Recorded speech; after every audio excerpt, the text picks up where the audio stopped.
اور تم جہاں سے نکلو نماز میں اپنا منہ مسجد حرام کی طرف کر لیا کرو، بے شبہ یہ تمہارے پروردگار کی طرف سے حق ہے، اور تم لوگ جو کچھ کرتے ہو اللہ اس سے بے خبر نہیں۔ اور تم جہاں سے نکلو مسجد حرام کی طرف منہ کر کے نماز پڑھا کرو، اور مسلمانوں تم جہاں ہوا کرو اسی مسجد کی طرف رخ کیا کرو۔ یہ تاکید اس لیے کی گئی ہے کہ لوگ تم کو کسی طرح کا الزام نہ دے سکے، مگر ان میں سے جو ظالم ہیں وہ الزام دیں تو دیں۔ سو ان سے مت ڈرنا اور مجھی سے ڈرتے رہنا، اور یہ بھی مقصود ہے کہ میں تم کو اپنی تمام نعمتیں بخشوں، اور یہ بھی کہ تم راہ راست پر چلو۔ جس طرح من جملہ اور نعمتوں کے ہم نے تم میں تمہیں میں سے ایک رسول بھیجے ہیں جو تم کو ہماری آیتیں پڑھ پڑھ کر سناتے اور تمہیں پاک بناتے اور کتاب یعنی قرآن اور دانائی سکھاتے ہیں اور ایسی باتیں بتاتے ہیں جو تم پہلے نہیں جانتے تھے۔ سو تم مجھے یاد کیا کرو، میں تمہیں یاد کیا کروں گا، اور میرا احسان مانتے رہنا اور میری ناشکری نہ کرنا۔ اے ایمان والو، صبر اور نماز سے مدد لیا کرو، بے شک اللہ صبر کرنے والوں کے ساتھ ہے۔ اور جو لوگ اللہ کی راہ میں مارے جائیں ان کی نسبت یہ نہ کہنا کہ وہ مرے ہوئے ہیں،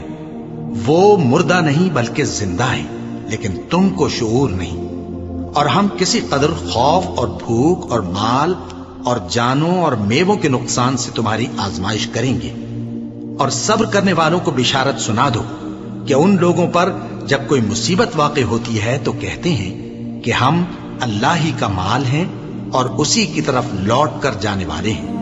یہی لوگ ہیں جن پر ان کے پروردگار کی عنایتیں ہیں اور خصوصی رحمت بھی ہے، اور یہی سیدھے رستے پر ہے۔ بے شک کوہ صفا اور مروہ اللہ کی نشانیوں میں سے ہیں، تو جو شخص خانہ کعبہ کا حج یا عمرہ کرے اس پر کچھ گناہ نہیں کہ دونوں کے درمیان چکر لگائے، بلکہ یہ ایک نیک کام ہے، اور جو کوئی نیک کام کرے تو اللہ قدردان ہے، دانا ہے۔ جو لوگ ہمارے حکموں اور ہدایتوں کو جو ہم نے نازل کی ہیں کسی غرض فاسد سے چھپاتے ہیں، باوجود کہ ہم نے ان کو لوگوں کے سمجھانے کے لیے اپنی کتاب میں کھول کھول کر بیان کر دیا ہے، ایسوں پر اللہ اور تمام لعنت کرنے والے لعنت کرتے ہیں۔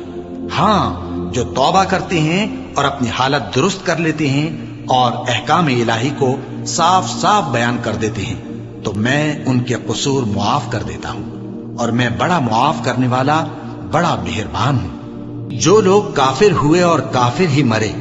ایسوں پر اللہ کی اور فرشتوں کی اور انسانوں کی سب کی لعنت، وہ ہمیشہ اسی لعنت میں گرفتار رہیں گے۔ ان سے نہ تو عذاب ہلکا ہی کیا جائے گا اور نہ انہیں کچھ مہلت ملے گی۔ اور لوگوں، تمہارا معبود ایک ہی معبود ہے، اس بڑے مہربان اور رحم والے کے سوا کوئی عبادت کے لائق نہیں۔